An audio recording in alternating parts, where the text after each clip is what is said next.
All right, let's check out my new trophy room.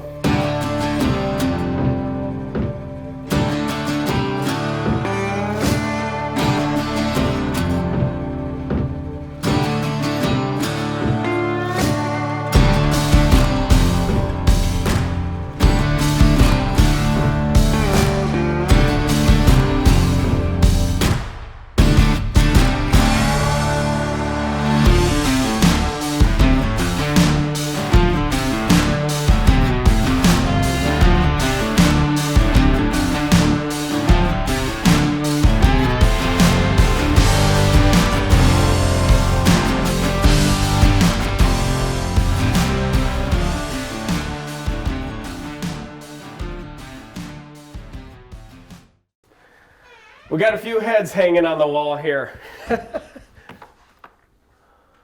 Look at this. Finally, I've got them all kind of consolidated in one spot. And there's quite a few of them. Matter of fact, there's 110 when we counted and hung them up. And the coolest part to this whole thing is all these animals, all these deer, have been taken on video over the years. And this is not all of them. I got some hanging in my cabin in northern Wisconsin. I got some at home. All the kids actually are at home. This is just Nicole and my collection.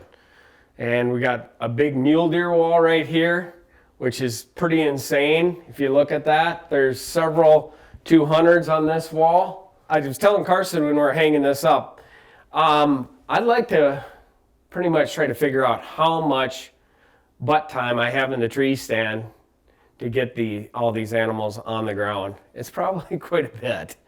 But over the years, they've just accumulated, and we've been very fortunate. Of course, there's a lot of people that I really need to thank that made a lot of these happen. Of course, the people at Buck Country and Buck Paradise, I mean, there's a lot of Saskatchewan heads here that we have taken over the years. And primarily, Carson was asking how many are archery. And there's quite a few archery heads. We'll take a look at those just in a second, but I'd say the majority are all shot with archery equipment, which is pretty cool considering how difficult it is, especially on camera. But there's some of these are my favorite. And, you know, for one reason or another, they just have all got their own special story to me, and that's the coolest part. Again, I can go back and relive the hunt by watching it. We just got it done. Brandon and I pretty much, you know, put this thing together and did all the construction work. We had a few friends that helped out, but yeah, we got some big ones in here. Let's start with the muley wall. This is 205 out of Utah. Luckiest shot I ever made on any deer. 90-yard shot, walking, uphill, severe angle.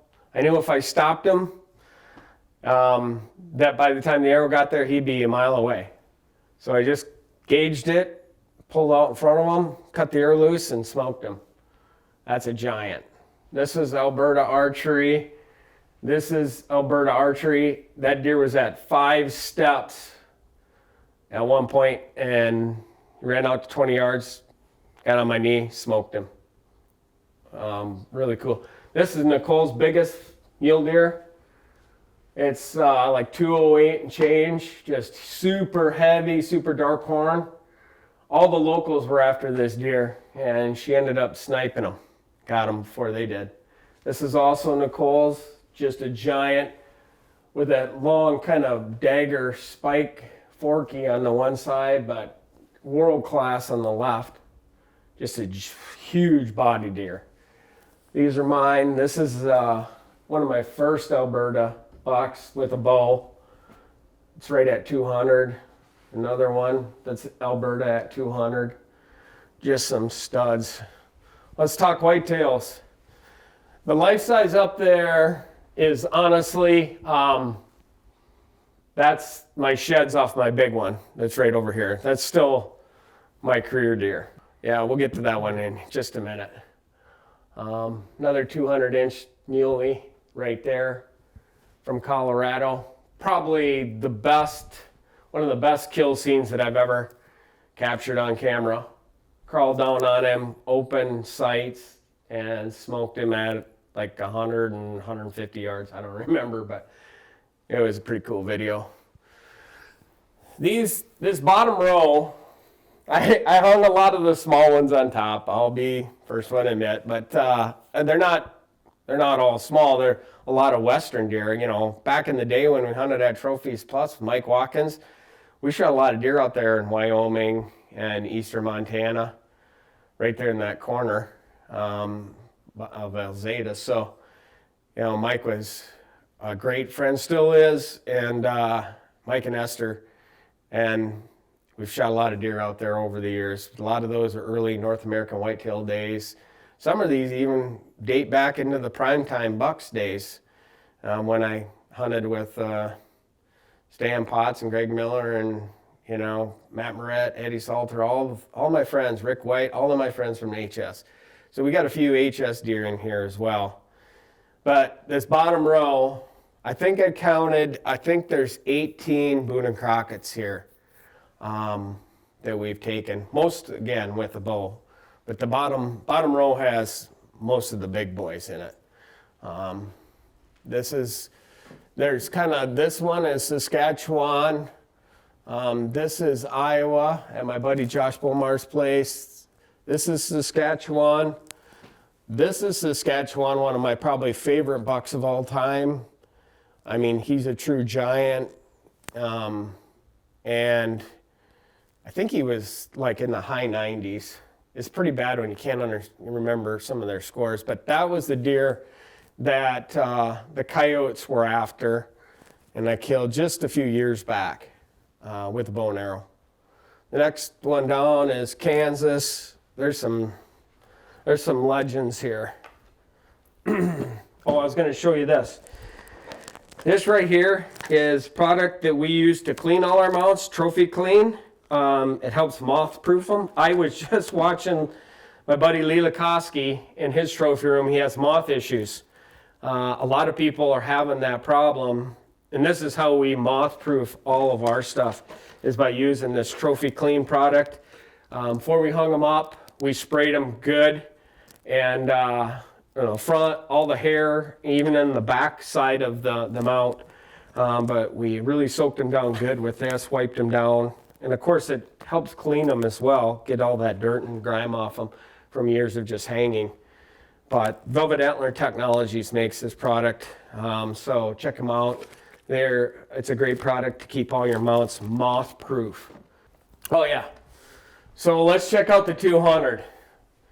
This is my 200-inch typical, which I believe is still the largest typical ever taken on video in the wild. He's got 30-inch beams on both sides. He gross typical scores right at 200, and he nets 192 and change. Yep. If you understand big typicals, Illinois still historically holds the record for the world record archery kill that was like 205 or something and change. So they're hard to come by, is really what I'm saying.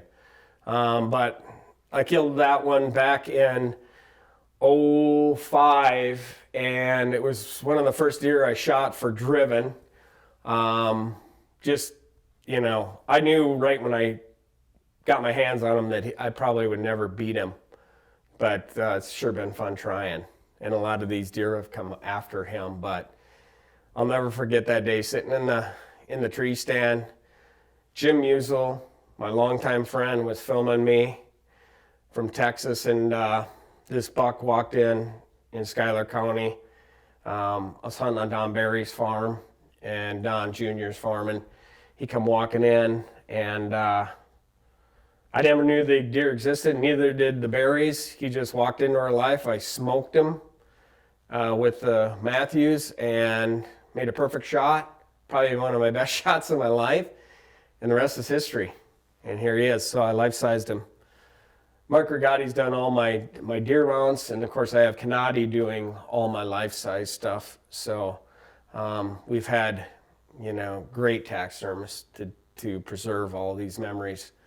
But yeah, that's the 200, and pretty cool. You know, I love this deer. And again, I got the sheds off him.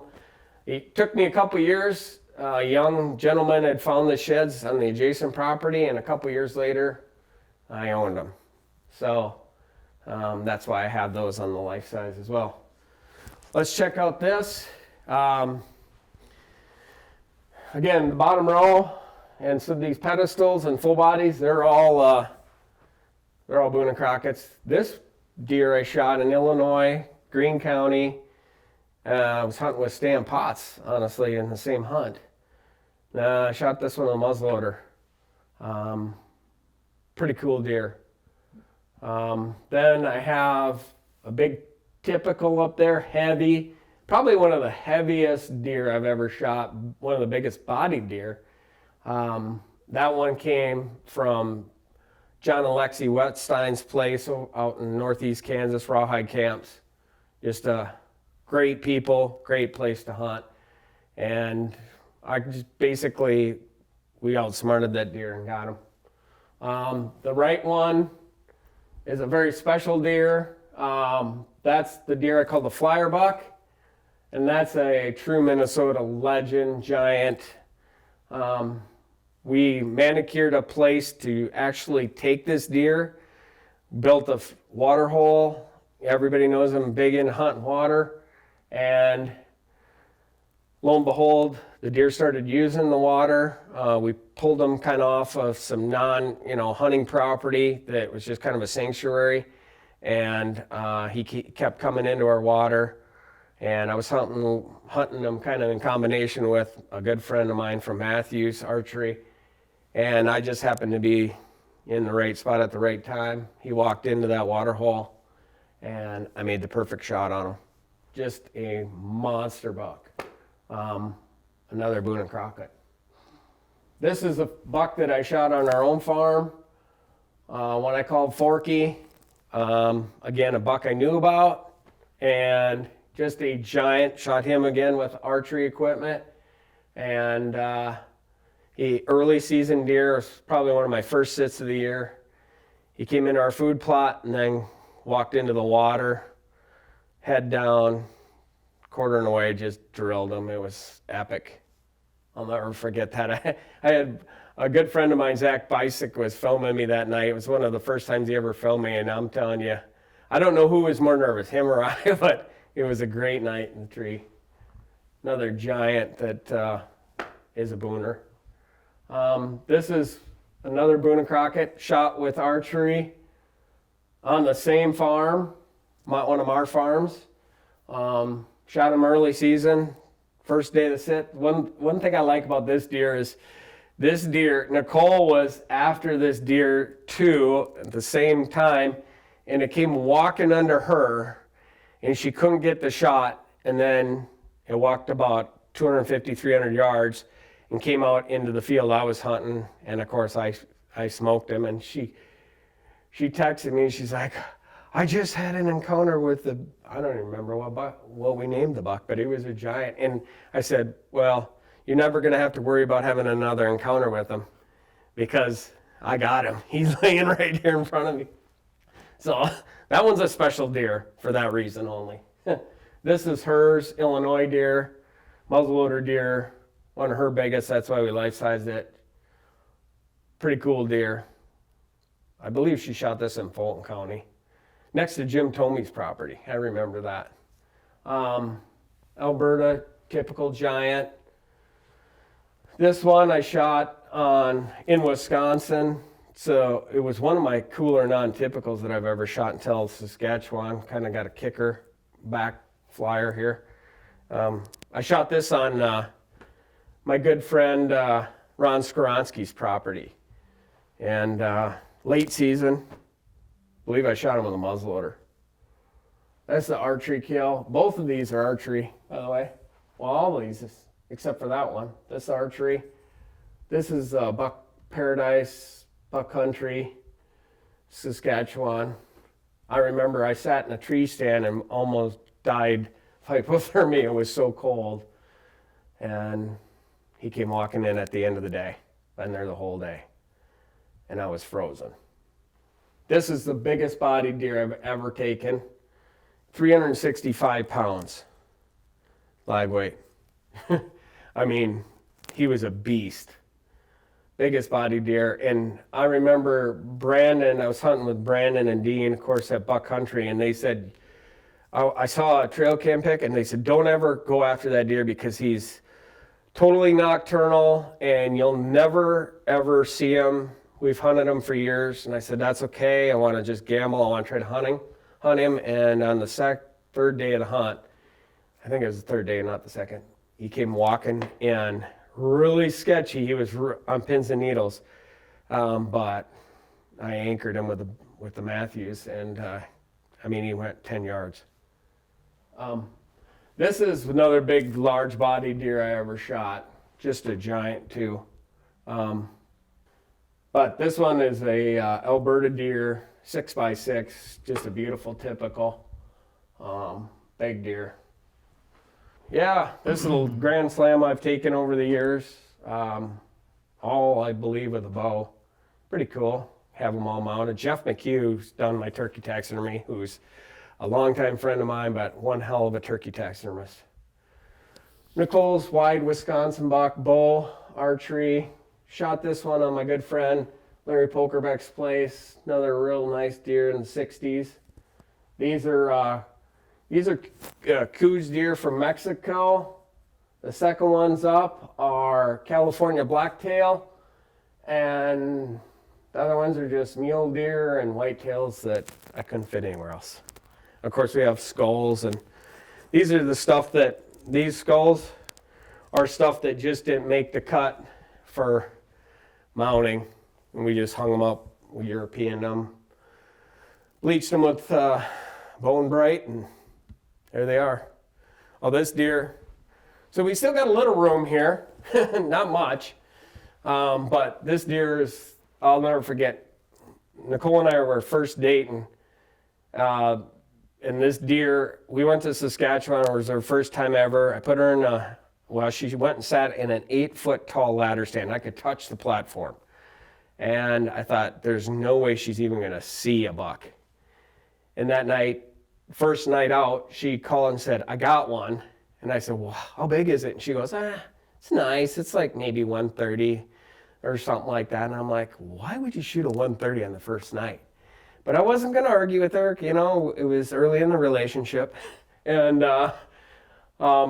we started blood trailing them. And 50 yards later, here this guy laid. And I walked up. I'm like, 130 my butt. Picked him up. He's like in over 180. I think he's 182. That's why we life-size him. But huge body. That was pretty cool. So yeah, there's my trophy room for you guys and a little bit of story behind it. So yeah, there you have it. I know a lot of people have some other great trophy walls. We just wanted to share with you some of ours. So hope everybody has a safe hunt and good luck. And yeah, we'll keep you posted on how we do. Hopefully we can hang some more on this wall before the end of the year.